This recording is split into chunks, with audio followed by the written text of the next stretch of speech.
Peyğəmbərimiz, İslam Peyğəmbəri buyurur, qəzəb şeytan oxlarının bir hissəsidir. Şeytan oxunun bir hissəsidir. Bəzən bu iblisnamələrdə var kitabda, şeytan Peyğəmbərə nəsihət edir. Allahın göndərdiyi ilə. Bir iki yerdə bəndən Adəm övladım mənim öhdəmə keçir, biri də qəzəb olmalıdır. Qəzəbli halda. O tamam mənim ixtiyarıma keçir. O Allahın bəndəçiliyindən çıxır və mənim bəndəçiliyimə daxil olur. Allah dediyinə getməyir, çünki o qəzəbli haldır və mən ona hakiməm. Bizlərə hakim Allahdır. İnşallah möminlərə hakim Allahdır. Amma o şəxslərə qəzəb halında şeytan hakimdir. Və şeytan da bir adama hakim oldusa, əlbət onu yaxşı yerə aparmaz. Əlbət onu yaxşı yerə aparmaz şeytan. Şeytanı xüsusiyyətli qəzəb. İnsanı xüsusiyyət deyil qəzəb. Bizim böyüklərimiz, peyğəmbərimiz, imamlarımız nə zaman qəzəblənirlər? Gəlirlər peyğəmbərə, deyirdilər, təhqir edirlər, söz deyirdilər, amma baxırlar ki, İslam peyğəmbəri təbəssüm edir. Peyğəmbərin aliliyi bundadır. Peyğəmbərin ziyalılığı, peyğəmbərin üstünlüyü bundadır. Adı sözün qabağında təbəssüm. Küfrün qabağında təbəssüm. Peyğəmbəri ki təhqirləyirlər, onun qabağında təbəssüm edir. Peyğəmbər mal bölürdü bölgüdə. Qənimət döyüşdən sonra. Səhv eləmirəmsə budur hadisə. Gəlir bir nəfər Peyğəmbərin əbasını dartır, elə dartır ki Peyğəmbərin boğazı buradan sızılır. Bunu görəndə sahabilər istəyir etiraz eləsin. Peyğəmbər deyir ki, sakit ol. Təbəssüm edir ki, ay Ərəb, niyə belə əsəbsən, nə olub? Nədir bu, hamıya paylayırsan, mənim payımı vermirsən? Özü kimi ittiham edir Peyğəmbər? Ədalətsizlikdir. Peyğəmbər əleyhissalam edir ki, bunun payına nə qədər düşürsə, biraz da artırlamasını ver, razı salalım. Budur, əsəbləşmə. Əyləş, insanın düşən payı sənə gətirib verəcəklər. Sonra başlayılan əhval tutmağa. Bundan sonra payını gətirib verirlərdir, ya Rasulallah, üzr istəyirəm bayaq ki, mən səni incitdim, boğazımı cızdım, əbavı çəkdim sənin üstündən, amma sən bir dənə artıq söz mənə demədin. Əksinə məndən qayğı və nəvaziş göstərdin mənə. İnsanların qəlbini almaq istəyirsə, deyir, insanlarla bu cür rəftar edir. Peyğəmbər bizə gözəl örnəkdir. Ləqəd kana ləkum Rasulullah və usvatun hasanə. Allahın Peyğəmbəri sizə gözəl örnəkdir. Və Peyğəmbər buyurur, sizə ən güclüyünüzü göstərin. İstəyirsiniz biləsiniz ən güclü kimdir? Xəbər verim o şəxsdən. O şəxs ki, qəzəb halında özünü saxlaya bilsin. O şəxs sizin aranızda ən güclü şəxsdir. Qolun qüvvəsindən söhbət eləmir, iradə qüvvəsindən söhbət edir Peyğəmbər. Allaha iman və iradə. Nəfər pəhlivan idi, mən bunu danışmışam keçən dəfələrdə. Qışqırırdı, bağırırdı, İmam Səcid Əleyhisselam yolundan keçirdi. Soruşdu ki, nə olub buna, bu niyə belə özünü öldürür? Dedilər ki, ya İmam, bunun arxasınca bir dənə söz deyirlər. Ki, o pəhlivandır, o zəifdir, belədir, filandır, indi ona görə əsəbləşib. İmam təbəssüm edir ki, düz deyirlər, o pəhlivandır. O bir dənə sözün ağırlığına tab getirə bilmir. O pəhlivandır. O öz nəzəri. O pəhlivan olsaydı, o söz onun üçün bir şey olmazdı. Malik Əşdər, canlarına fəda, kimdir Malik Əşdər? Əleyhisselamın ən yaxın sahabələrindəndir. Nəfs-i Bəlağada Əleyhisselam Malik Əşdəri tərifləyir. Onun dəfnin şəhadət xəbəri gələndə deyir, Malik bir dağ idi ki, ona söykənəcəkdir. Malikin ölümü ilə mənim belim sındı. Malikin mənə nisbəti Peyğəmbərlə mənə nisbət idi. Malik Əşdər bu qədər Əleyhisselamı yaxın olan şəxs idi. Və cəngavər idi. Əleyhisselamın qoşun rəhbəri idi. Yolla keçir, iki nəfər oturur, o əlinin şiyəsi bax gedir oradan. Durur, yaxınlaşır, ağzına gələni deyir, hər zaman əli şiyəsi məzun oldu. Sonra Estağfurullah, tüpürür yalnız, üzr istəyirəm. Tüpürüb gəlir, keçir, oturur yerində, o da üzünü sürür, çıxıb gedir. O Malik ki, cüssəli, boylu, buxunlu, yəni hər adam bu işi, onunla döyüşə hər adam cürət edib çıxa bilmirdi. Oturandan sonra bildin o kim idi? Bir yox. Deyir, o Malik Əşdərdir.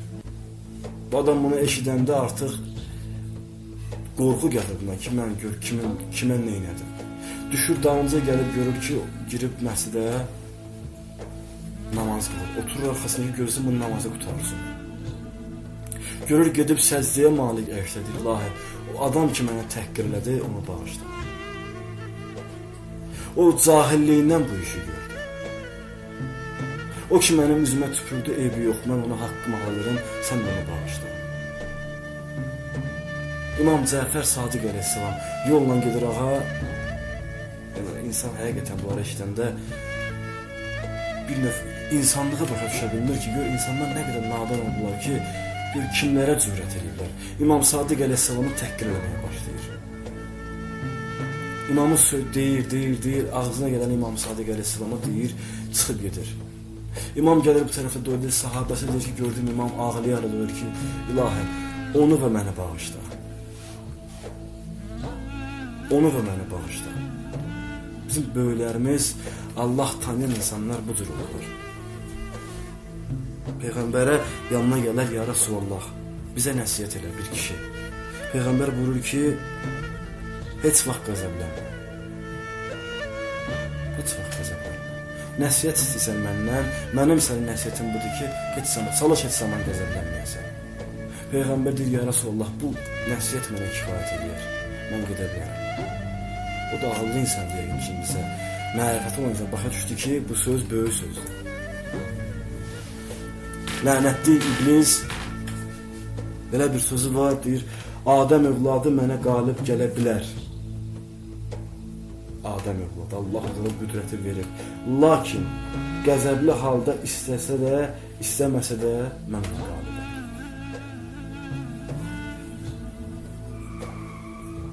Həmin an ona əmr versəm, onu da yerinə yetirəcək. Qəzəbli halda. İblisin şeytana dediyi sözdür. Allah lənət eləsin. Amma qəzəbin dərmanı da var. Hər bir xəstəlik olduğu kimi, qəzəb də insanda psixoloji xəstəlik olmağına rəğmən eyləndə onun sağlamlığına müalicəsi də var. O da Peyğəmbərimiz sallallahu aleyhi və səlləm əleyhissalama buyurur ki, ya Əli, qəzəblənmə və qəzəblənəndə otur. Oturmusansa, qəzəblisansa uzan. Allahın bəndələrin üzərində olan qüdrəti düşün. Və onlara necə güzəştə getdiyini xatırla. Gözəl sözdür ki, Allahın bəndələr üzərində olan qüdrətini düşün və onlara necə güzəşt rəvələrini xatırla, bu sənə kifayət edəcək. Kiməsə qəzəblənməmişdən qabaq. Mən bu qədər günah edirəm. Mən bu qədər Allahın sözündən çıxıram. Bir dəfə qəzəblənir mənə. Bu yaşıma gəlib çatmışam. Bu qədər günahlar eləmişəm, amma qəzəbin görməmişəm. Güzəştin görmüşəm. Əffin görmüşəm. İnsan da Allahın təxəlləq bir əxlaqı Peyğəmbərədir. Mənim əxlaqımla əxlaqla. İnsan da Allahın əxlaqını götürməlidir. Ona Peyğəmbər əleyhissalama nəsihət edir ki, bu qəzəbli halda bunları düşün. Ayətullah Burucerdi ağa bizim böyük alimimizdir. Özünə söz verir ki, əhd bağlıdır. Əgər bir dəfə qəzəblənsən, bir də oruç tutacam. Böyük alimimizdir bizim. Ulamamızdır, mənzi, təqliddir, məqam sahibi olan şəxsdir. Gəlir bir gün dərslərin birində tələbə ilə başlayır, tələbə başa düşmür dərsi biraz, ağa hirslənir. Dərsi başa sala. Sonra başa düşür ki, bu qəzəbləndi. Ondan sonra bir il oruçdur. Bir il. Nə var, bir dəfə qəzəbləndi. Bu şəxslər başa düşürlər ki, qəzəb insana nə təsir qoyur. O mənim kimi balaca, aciz insanlardır ki, bunu anlaya bilmirlər. Və Peyğəmbər buyurur ki, bizim hamımıza nəsihət edir bunu ki, qəzəbli halda ayaq üstə olsanız əyləşin, elə ki qəzəbləndiniz.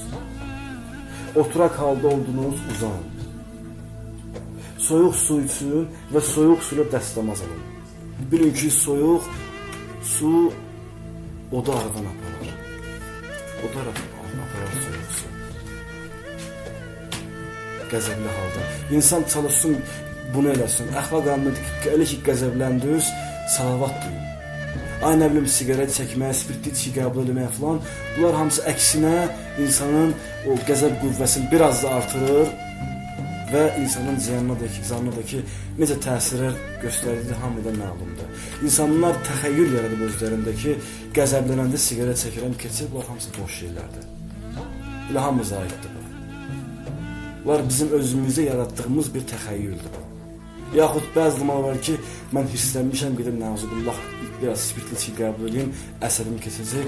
Bunlar hamısı şeytanın o təlqindən başqa bir şey deyir. Çünki qəzəblidir və qəzəbli halda bayaq dedik, şeytan insana əmr edir. Get, araq iç, şərab iç, sakitləşəcəksən. İnsan da helənçi eləyir. Və belə zənn edir ki, onu içməklə qəzəbi sakitləşdir. Amma demirik qəzəb, İslam demir ki, hər yerdə olmaz. Həzrəti Musa əleyhissalam Allaha sual verir ki, ya Rabbi, o şəxslər kimdir ki, qiyamət günü sənin rəhmət kölgəvin altında olacaqlar? Allah cavab verir. O kəslərdir ki, Allahın haramın halal eləyən vaxt qəzəbli pələng kimi ortaya atılanlar. O şəxslərdir. Onda qəzəblənmək gözəldir. Allahın dini uğruna qəzəblənmək gözəldir. Bir haqsızlıq yerində qəzəblənmək gözəldir. Bu yerdə qəzəblənməyi Allah gözəl yox, vacib bilir insana. Və İslam Peyğəmbərin qəzəbi. Peyğəmbər heç zaman qəzəblənməzdir, lakin bir insan əgər küfr danışırsa, İslamın əleyhinə danışanda Peyğəmbərin qəzəbi soyunmurdu. Birlər elə hirslənirdi ki, alnının damarı üzə çıxırdı. Peyğəmbərin qəzəbini. Demirik ki, Allah bu hissi bizə qoyub, demir ki, hər yanda bunu dəf elə. Bir çox yeri dəf eləməlisən, lakin bir yerdir ki, orada artıq haqq varsa, orada din varsa, orada qəzəbi soyutmaq artıq düzgün olmaz. Orada vacib olar ki, insan ortaya atılıb o dini, o İslamı qəzəbi ilə, hirsi ilə, qəzəb olmasa insanda müdafiə qüvvəsi olmaz. Allah bizi Allah deyən yerdə qəzəblərdən qərar versin inşallah. Allah bizi şeytanın vəsvəsəsindən hifz eləsin inşallah.